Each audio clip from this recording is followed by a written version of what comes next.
Vamos a empezar con estática y dinámica de fluido. Vamos a reconocer las características de los fluidos ideales, no viscosos, o sea que no van a tener adherencia sobre sí mismo o las paredes, homogéneo, que va a tener las mismas características dentro de toda su sustancia, y estacionario, que no va a cambiar o se va a mover forma inicial. Todo este fluido se va a mover en forma unísona al conductor.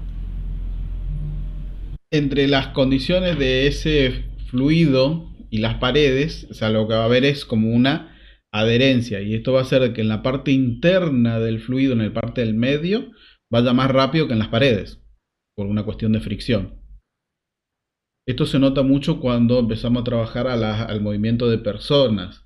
El movimiento de personas, vieron que cuando están queriendo ir todos por una sola salida, en esa aglomeración los que van por el medio van más rápido que los que van por los costados. Por esto que salen las salidas de emergencia tienden a ser muchas en vez de ser una amplia.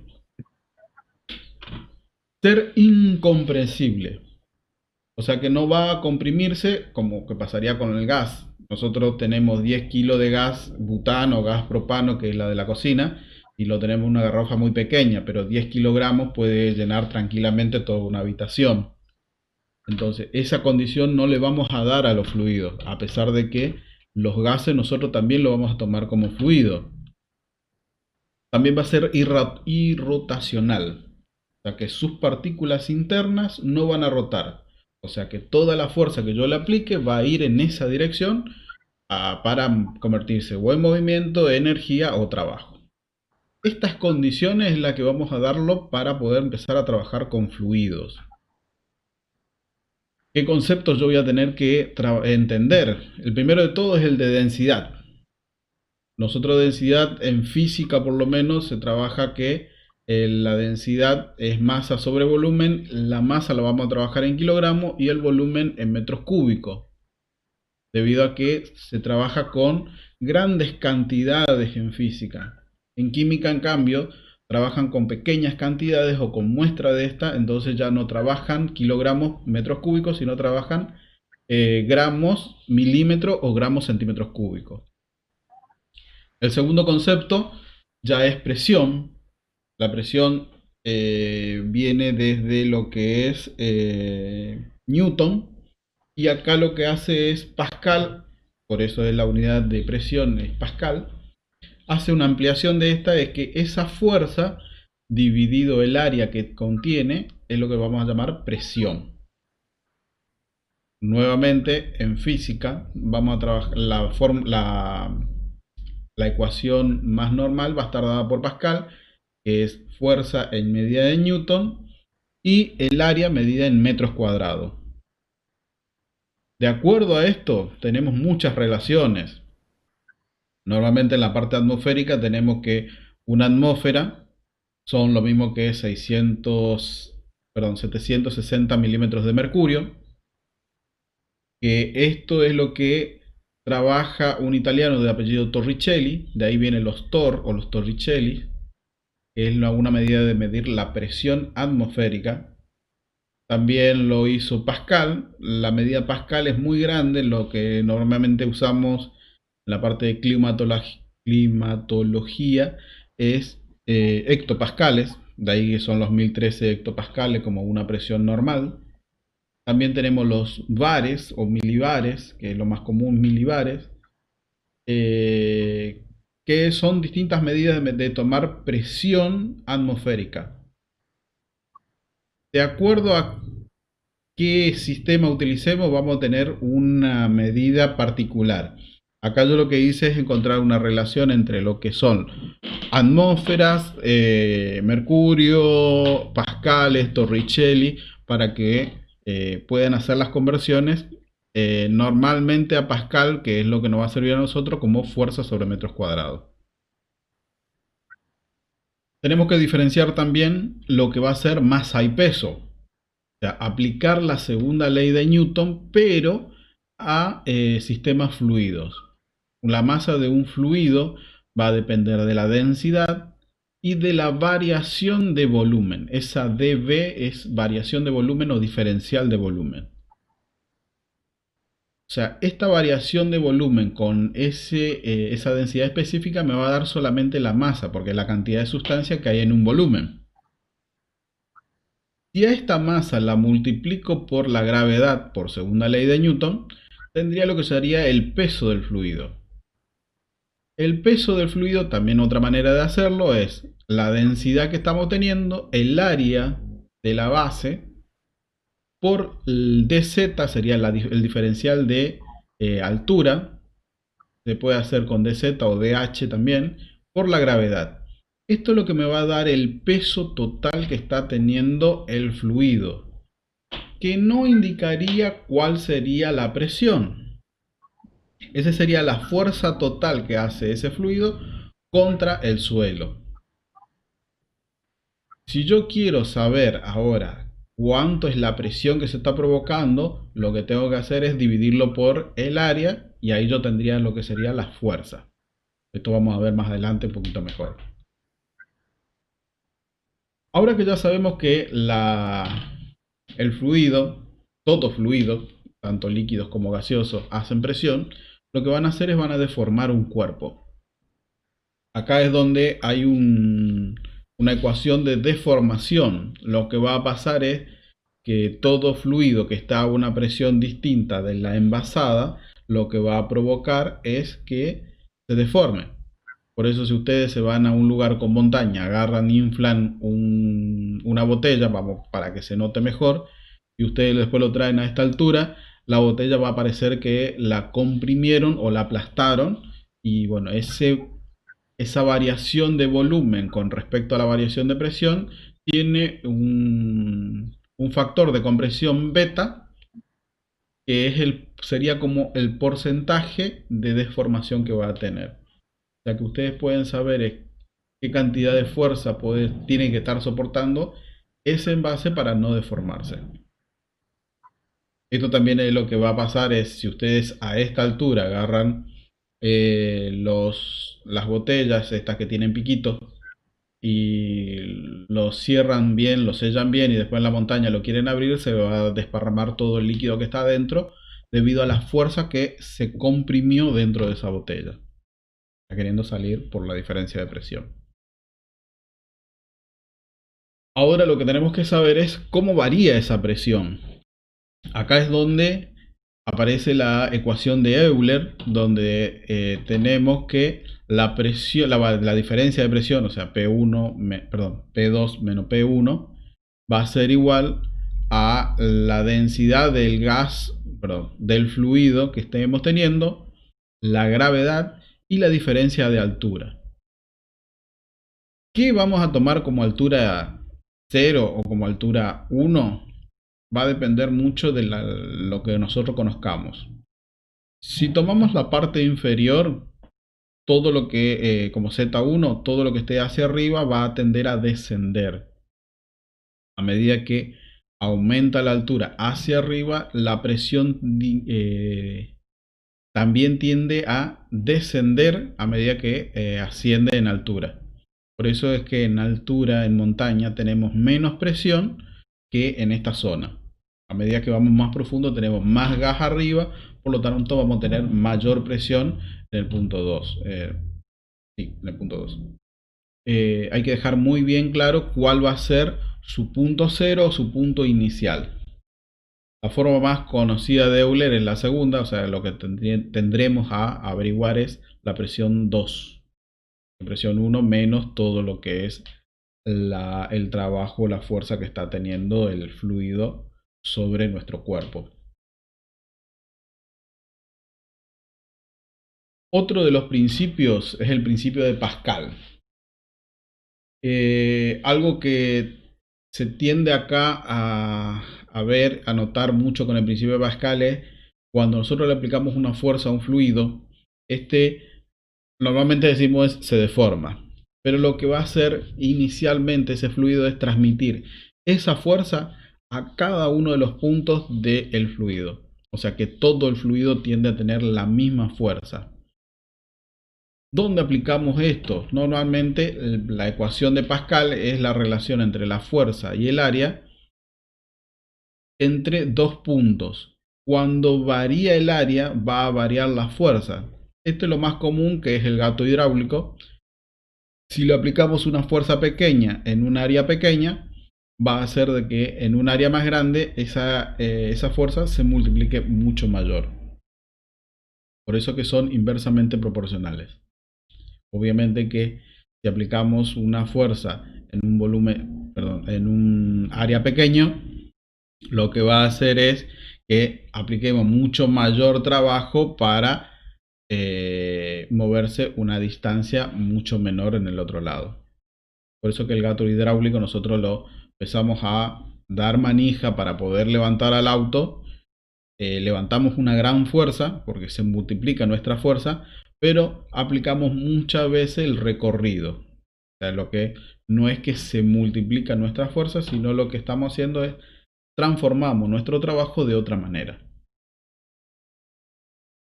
Otro de los principios que nos van a llevar dentro de lo que es estática de fluido es el principio de Arquímedes. ¿Qué es lo que va a usar Arquímedes?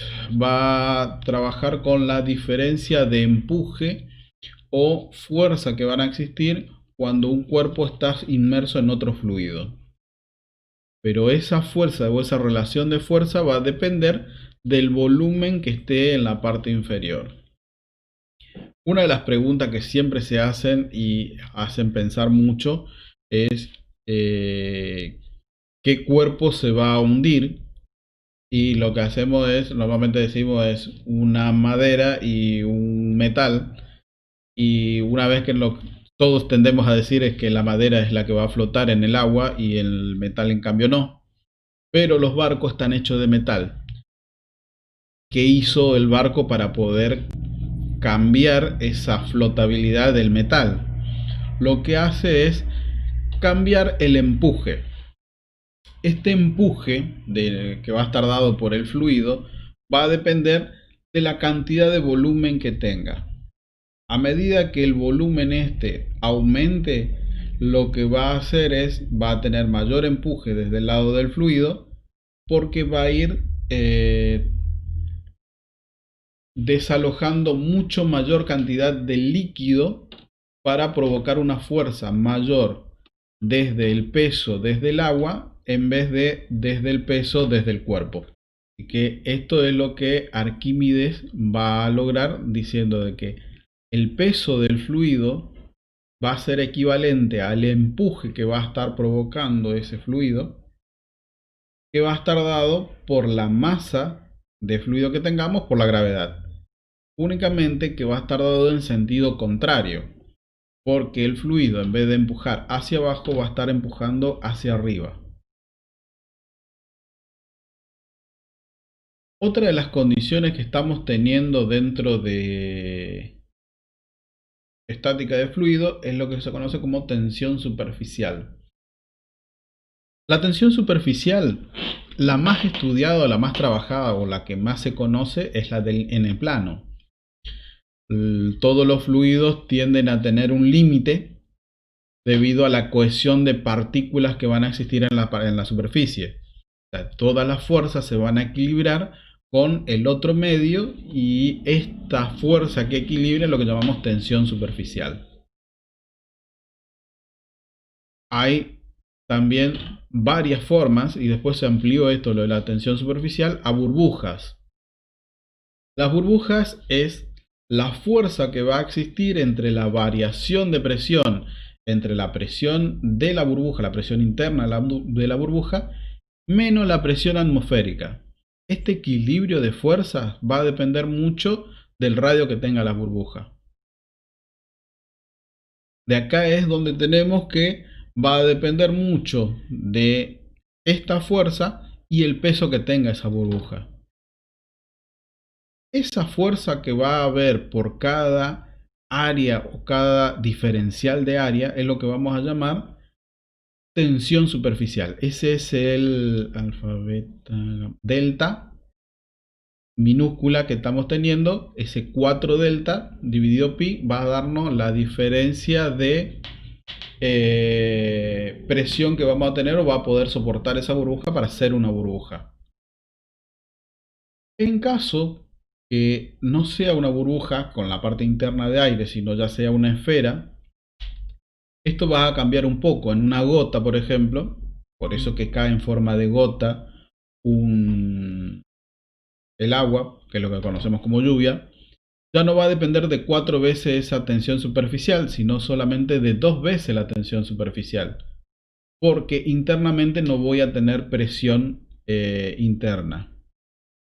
¿A dónde nos sirve a nosotros? Porque hasta acá esta aplicación no corresponde a la química, ni en el plano, ni en la burbuja, ni en la gota, sino lo que a nosotros nos interesa es determinar la tensión superficial en tubos o en capilares.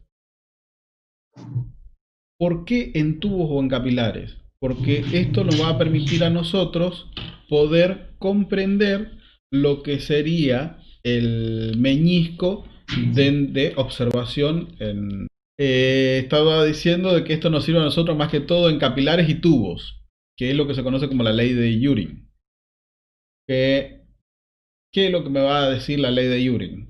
Que 2 veces la tensión que va a existir, tensión superficial que va a existir entre el líquido y el gas, o sea el LB, por el coseno del ángulo, que acá es donde hay que saber es determinar bien el ángulo, si es que ese ángulo es positivo o negativo, de acuerdo a si es un meñisco negativo o un meñisco positivo. En el caso de los meñiscos, o sea, hacia abajo van a ser positivos y hacia arriba van a ser negativos.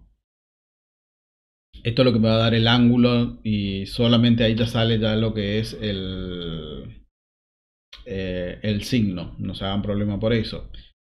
Dividido la gravedad y el radio. El radio que yo voy a tomar es el radio del tubo. O sea que esa diferencia de espesor que voy a tener dentro del tubo va a hacer que ese meñisco sea más pronunciado o tenga una diferencia de altura. Hasta acá tenemos todo lo que es estática. El fluido no se mueve, no cambia. Solamente tenemos una fuerza y un trabajo para que esa partícula esté en una posición. Ahora, ese trabajo va a convertirse en movimiento. O sea que pasamos a la parte del movimiento de los fluidos. Sería como la dinámica del fluido. Para poder entender lo que es la dinámica del fluido, tenemos unas condiciones nuevamente. Primero es que la materia, como no se puede crear ni se puede destruir, todo fluido que se mueve va a tender a ser el mismo, no va a cambiar. La cantidad de fluido que tenga al inicio del recorrido y al final del recorrido siempre va a ser la misma. Pero ¿cómo poder medir esa cantidad de fluido? Acá es donde empezamos a hablar de caudal o continuidad de ese caudal. Que ese caudal Q va a depender del volumen que yo voy a determinar o el volumen que yo voy a estudiar, que va a circular en un tiempo en un conductor. Entonces, si yo tengo una cierta cantidad de litros que ingresa a un conductor, yo sé que es cuánto tiempo tarda en salir de ese conductor. Voy a tener es el volumen por tiempo o el caudal de movimiento. Sería como la velocidad dentro del fluido. ¿Por qué digo como la velocidad? Porque realmente si yo hago una descomposición de el volumen, que en metros cúbicos, puedo decir también que es el área de una de las caras de ese conductor por la distancia que va a recorrer. Y distancia dividido tiempo es la velocidad específica de una partícula o de una cara de ese fluido. Y esto es lo que me va a dar a mí lo conocerse como la continuidad. Y el caudal o la cantidad de líquido que ingresa o la cantidad de fluido que ingresa en un conductor va a ser igual a la cantidad de que sale. Pero si la cantidad de que ingresa es en un área mucho mayor y sale en un área mucho menor, lo que va a tender es, para poder equilibrarse eso, es aumentar su velocidad. Porque la cantidad de fluido que está habiendo en un área mayor tiene que salir en este caso en un área menor. Esto es lo que se va a conocer como continuidad. Nosotros normalmente hacemos eso, notamos eso, porque si queremos que salga con mayor velocidad el fluido, lo que hacemos es reducimos el área de salida y sale con mucho más velocidad, y lo que decimos nosotros es sale con más presión. Realmente no sale con más presión, sino lo que sale es con mayor velocidad ese fluido. La presión se tiene que mantener constante, excepto que varíe la altura de el fluido o la salida de ese fluido. Acá Bernoulli lo que hace es amplía esa condición de continuidad, diciendo de que todo el fluido que ingresa a un sistema va a ser igual a la cantidad de fluido que sale de ese sistema, y cambia la condición en este caso de altura. Y lo que va a dar acá es la condición esta es, no va a cambiar la presión, sino lo que va a cambiar es la velocidad. La presión va a tender a disminuir en los casos de menor presión. O sea que cuanto mayor es el conductor, va a ser menor la velocidad y menor la presión. En cambio, en un caso de mayor velocidad, lo dije al revés, perdón. En el caso de mayor velocidad tendrá menor presión, porque de algún lado tiene que salir ese trabajo. Y en el caso de menor velocidad va a tener mayor presión, porque necesita conservar ese estado de movimiento. ¿Cómo lo muestra esto? Diciendo que el trabajo que se va a provocar sobre ese fluido se tiene que convertir sí o sí en energía cinética. Recordando lo que es la parte de mecánica, sabemos que la energía cinética va a depender de la variación de velocidad y las masas que estén moviéndose.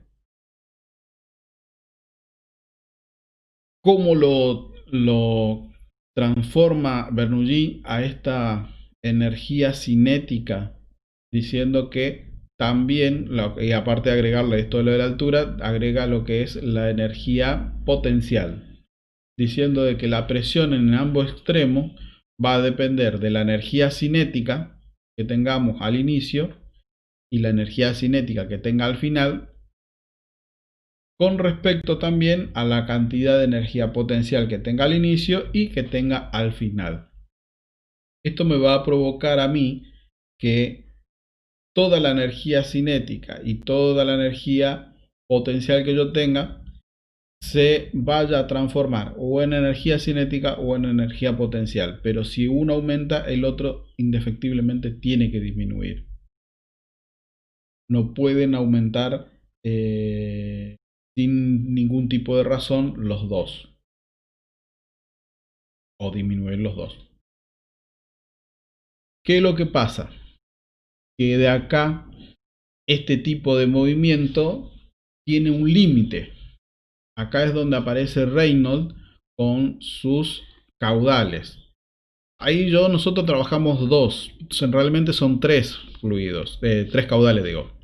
Tenemos lo que se llama flujo estacionario, o sea que el fluido no se está moviendo o se mueve muy lentamente y se mueve en un barrido muy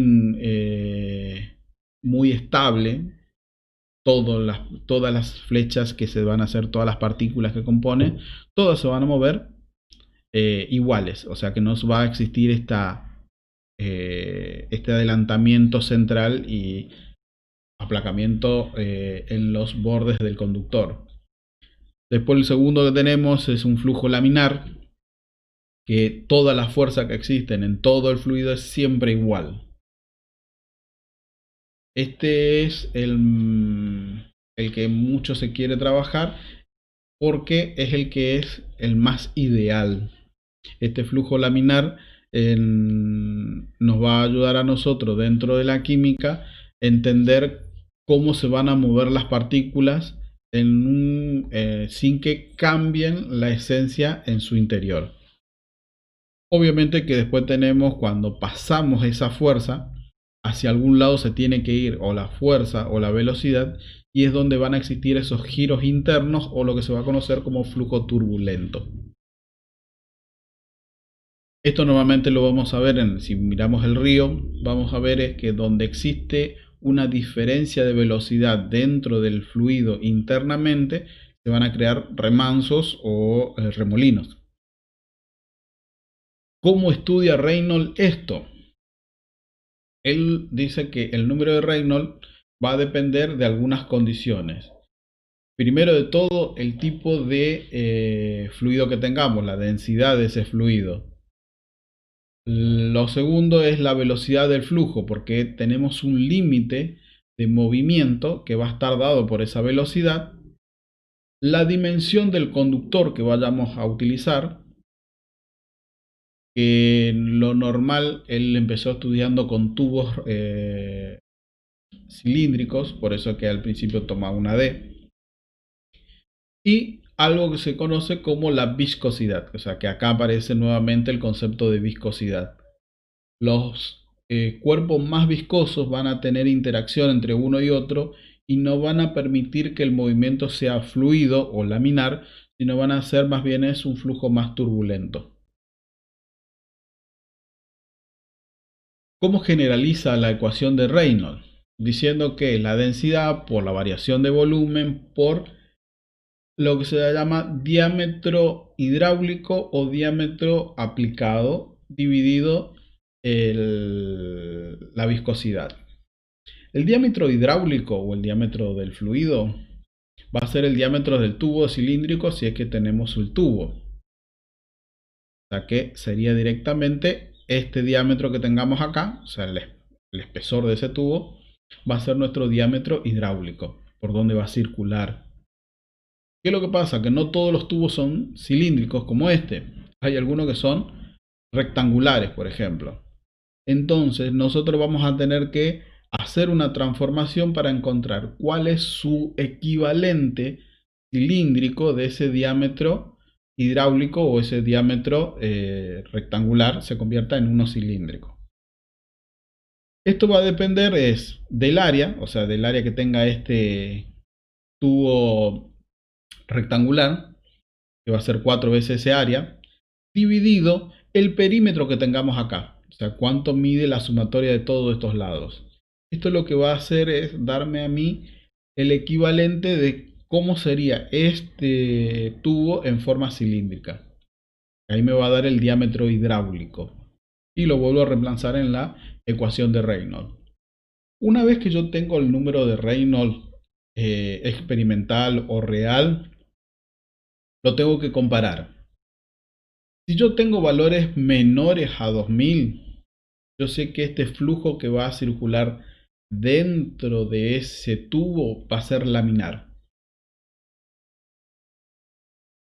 Si supera ese valor de 2000, ese flujo va a tender a ser turbulento. Cuanto más supere, es mayor turbulencia que va a haber. Pero acá se está hablando del caudal que va a existir dentro del tubo. No estamos hablando de qué va a pasar si un cuerpo se está moviendo dentro de ese tubo. Si un cuerpo se está moviendo dentro de ese tubo, tenemos el movimiento ya con esferas. O sea que tenemos un cuerpo que está inmerso dentro de un fluido, adentro de un conductor, y este va a experimentar un movimiento. O se mueve la esfera, o lo que se va a mover es el fluido.